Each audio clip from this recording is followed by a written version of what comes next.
Detective Absalom Kearney took the exit for the Skyway, and the Ford nosed upward, climbing with the gray asphalt.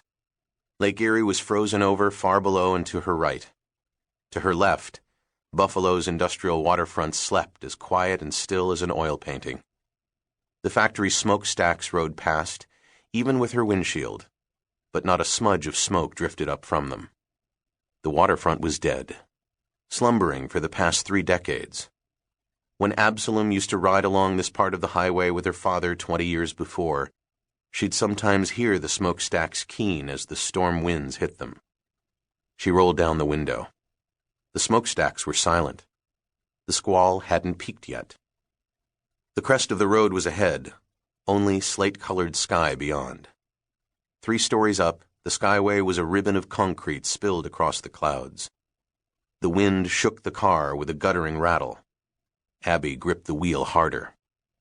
She felt the fear grow inside her again, blooming like a growing rose in a sped-up film.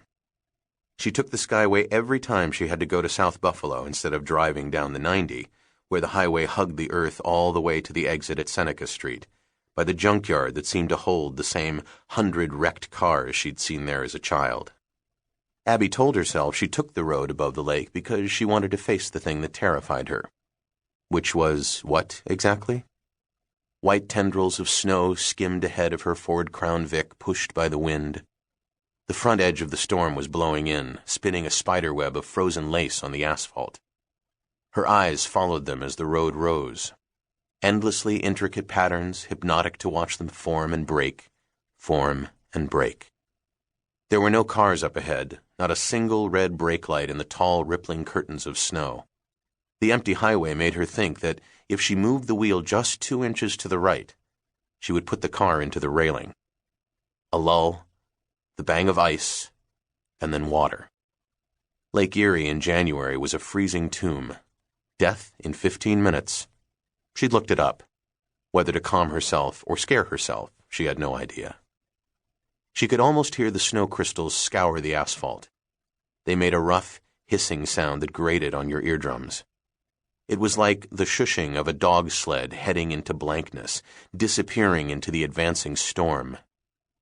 Abbie leaned and turned up the radio, which the last detective had tuned to a country station and which she hadn't bothered to change.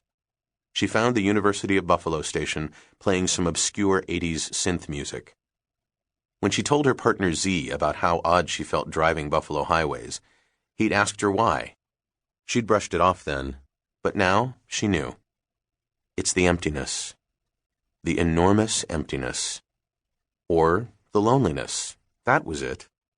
The feeling of being alone in a place that should be filled with other people. Cars full of families headed to the supermarket, to the restaurant on the lake, to the hockey game. Buffalo had built miles of highways during the boom years, enough for 1 million people. The people that were going to come, but didn't. Why not? Where'd they disappear to? What happened to them? Now the gray roads splayed across the city, empty half the time.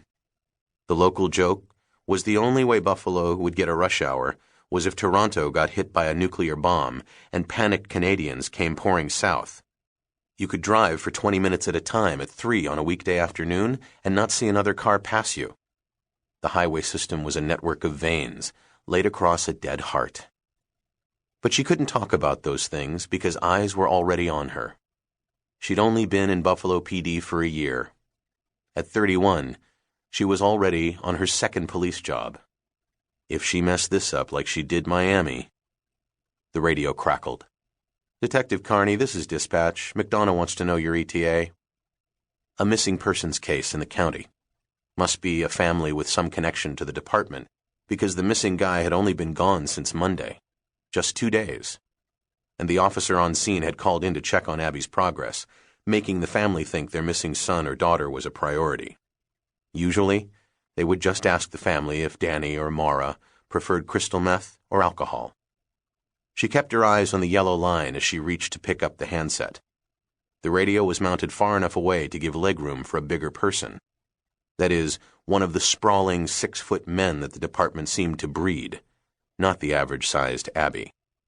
Finally, she hooked the cord with a French-polished fingernail and brought the handset up.